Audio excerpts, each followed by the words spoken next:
उत्तर प्रदेश के एक छोटे से गांव रामपुर में एक बहुत पुराना पीपल का पेड़ था।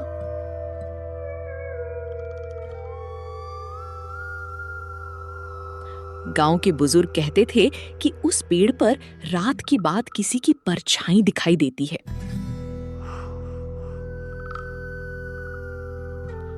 हर शाम सूरज ढलते ही लोग उस रास्ते से गुजरना बंद कर देते थे।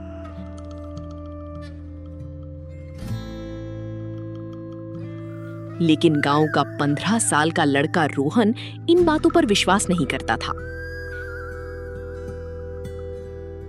एक रात अपने दोस्तों से शर्त जीतने के लिए रोहन अकेले उस पीपल के पेड़ तक पहुंच गया।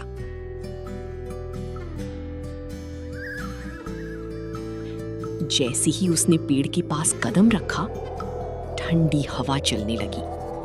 पेड़ की डालियां अपने आप हिलने लगी।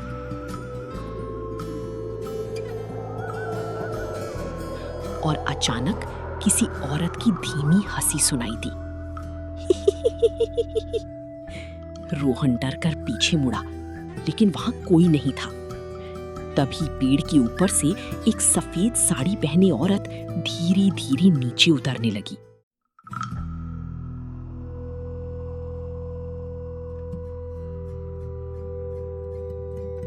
उसकी आंखें पूरी काली थीं और उसके पैर उल्टी थी।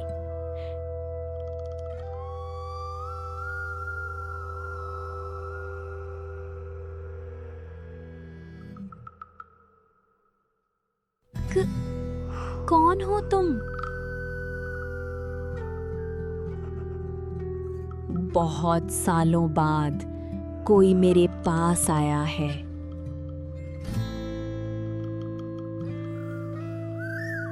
मुझे जाने दो, मैंने तुम्हारा क्या बिगाड़ा है? अब तुम कभी इस गांव से बाहर नहीं जा पाओगे।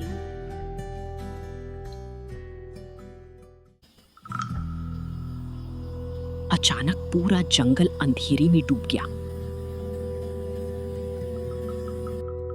रोहन जोर से चीखा, बचाओ! और उसकी चीख पूरी गांव में गूंज उठी।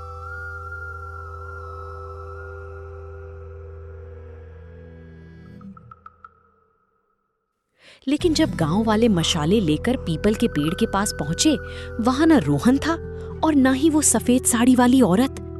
जमीन पर सिर्फ रोहन की टॉर्च पड़ी थी, जो बार बार अपने आप जल और बुझ रही थी।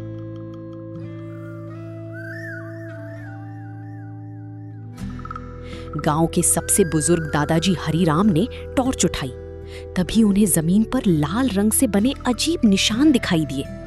उन्होंने घबराकर कहा, ये उसी चुड़ैल का निशान है जो हर 50 साल में एक इंसान को अपने साथ ले जाती है।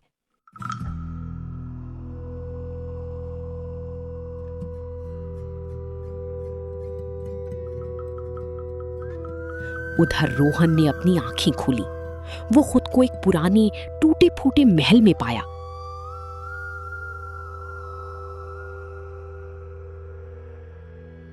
चारों तरफ मकड़ी के जाले, टूटी दीवारें और गहरा सन्नाटा था।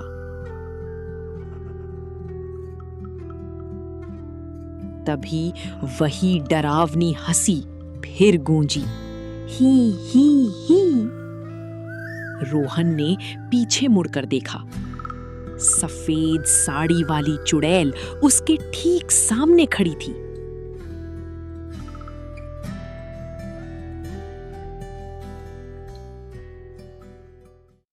लेकिन इस बार उसके साथ कई धुंधली परछाइयां भी थीं, जैसे वे सब कभी इंसान रहे हों।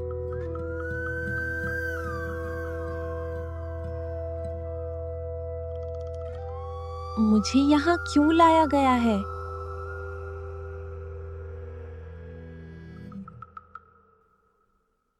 तुमने मेरी नींद तोड़ी है। अब तुम्हें मेरी कहानी सुननी होगी।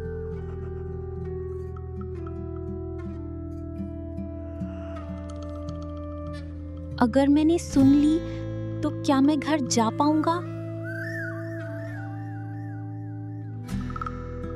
जो मेरी कहानी पूरी सुन लेता है उसका फैसला मैं करती हूँ।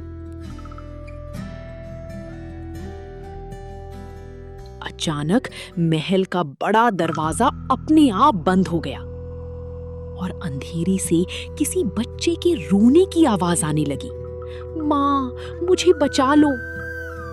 रोहन कांपते हुए उस आवाज की ओर बढ़ा।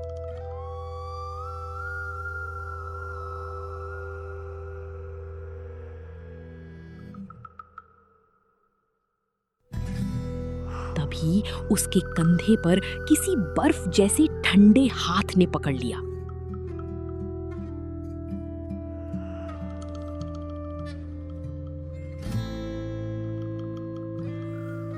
अब लौटने का रास्ता हमेशा के लिए बंद हो चुका है।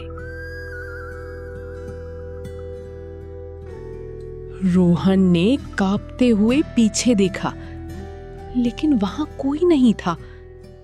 फिर भी उसके कंधे पर बर्फ जैसी ठंडी पकड़ अब भी महसूस हो रही थी।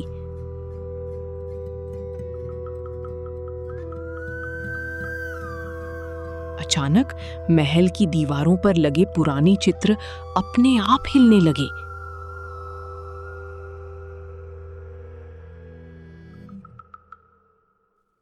एक तस्वीर जमीन पर गिरकर टूट गई। उसके पीछे एक गुप्त दरवाजा दिखाई दिया।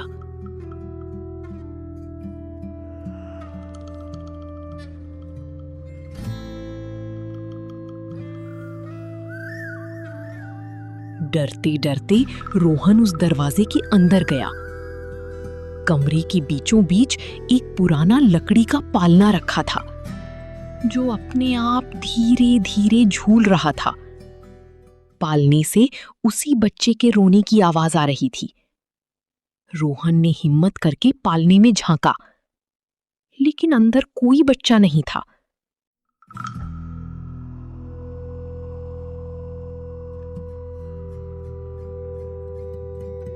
सिर्फ एक पुरानी गुड़िया पड़ी थी, जिसकी आंखें अचानक खुल गईं। वो धीरे धीरे अपना सिर घुमाकर रोहन को देखने लगी। तभी पूरा कमरा जोर जोर से कांपने लगा और वही चुड़ैल फिर से प्रकट हुई। इस बार उसके चेहरे पर आंसू थे, लेकिन उसकी आंखों में भयानक क्रोध जल रहा था। तुम आखिर चाहती क्या हो? मुझे नहीं, मेरे बच्चे को न्याय चाहिए। तुम्हारे बच्चे के साथ क्या हुआ था? गांव वालों ने हमें झूठे इल्जाम में जिंदा जला दिया। हमारी आत्माएं आज तक इस महल में कैद हैं।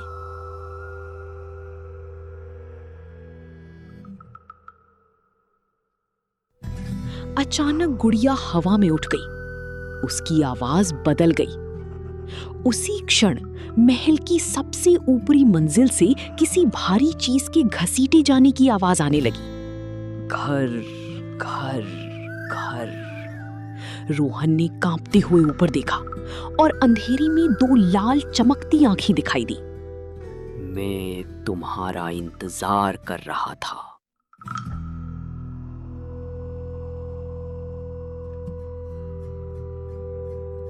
महल की ऊपरी मंजिल से चमकती लाल आंखें धीरे धीरे नीचे उतरने लगीं। हर कदम के साथ पूरा महल कांप रहा था। रोहन की सांसें तेज हो गईं। कुछ ही पलों में अंधेरे से एक विशाल काले साए का चेहरा दिखाई दिया। उसका शरीर इंसान जैसा था, लेकिन चेहरा किसी भयानक दानव की तरह था। उसकी लाल आंखें सीधे रोहन को घूर रही थीं। चुड़ैल अचानक पीछे हट गई और डरकर बोली, नहीं, ये जाग गया। रोहन हैरान रह गया। जिस चुड़ैल से पूरा गांव डरता था, वही आज किसी और से डर रही थी। दानव की गूंजती हुई आवाज पूरे महल में फैल गई। 50 साल बाद फिर एक इंसान यहां आया है। उसने अपना विशाल हाथ रोहन की ओर बढ़ाया। लेकिन तभी रोहन की जेब से उसकी दादी द्वारा दिया गया छोटा सा ताबीज चमकने लगा। तेज सुनहरी रोशनी पूरे कमरे में फैल गई। दानव दर्द से चीख उठा और कुछ कदम पीछे हट गया।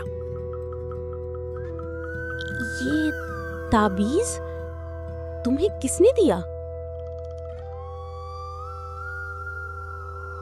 मेरी दादी ने कहा था कि मुसीबत में ये मेरी रक्षा करेगा।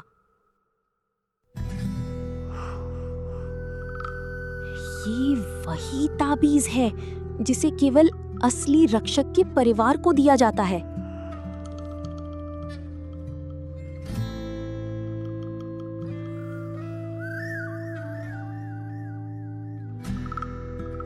असली रक्षक? इसका क्या मतलब है?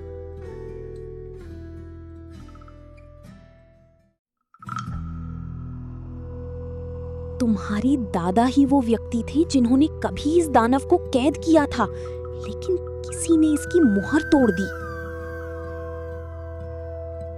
दानव जोर से हंसा। अब कोई मुझे नहीं रोक सकता।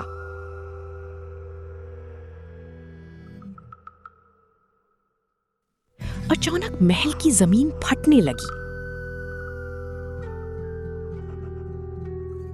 काली धुंध चारों ओर फैल गई और उस धुएं से सैकड़ों डरावनी परछाइयां बाहर निकलने लगी। रोहन ने ताबीज को कसकर पकड़ा, लेकिन तभी ताबीज में एक तेज दरार पड़ गई। टक! ताबीज की रोशनी बुझने लगी। दानव मुस्कुराया। अब तुम्हारी रक्षा करने वाला कोई नहीं। ताबीज में दरार पड़ते ही उसकी रोशनी धीरे धीरे बुझने लगी। पूरा महल काली धुंध से भर गया।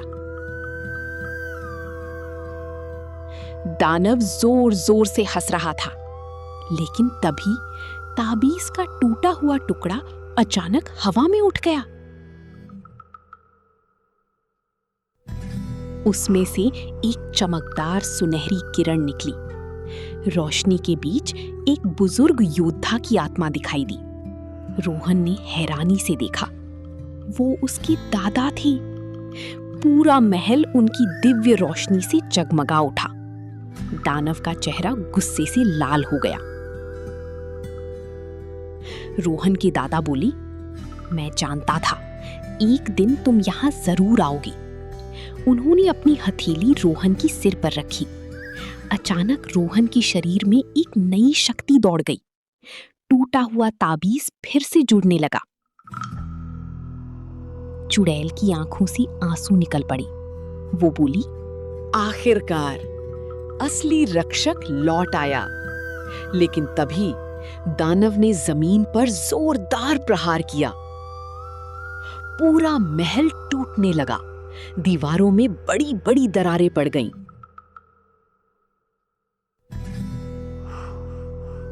महल के नीचे छिपा एक विशाल काला दरवाजा धीरे धीरे खुलने लगा। उसके अंदर से पहले से भी ज्यादा भयानक शक्ति बाहर आने लगी।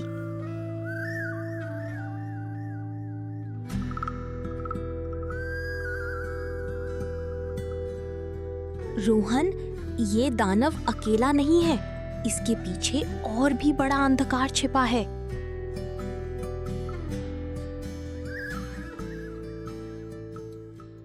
दादाजी, मैं इसे कैसे रोकूं?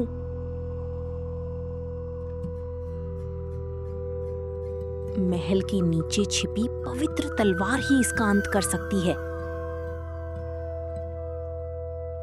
जल्दी करो, अगर काला दरवाजा पूरी तरह खुल गया तो पूरा गांव हमेशा के लिए अंधेरे में डूब जाएगा।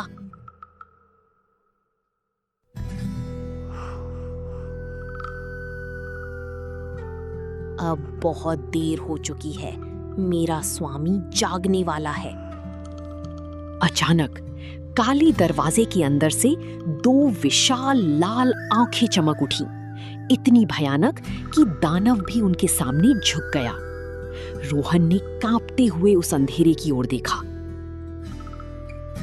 और तभी एक डरावनी गर्जना पूरी जंगल में गूंज उठी।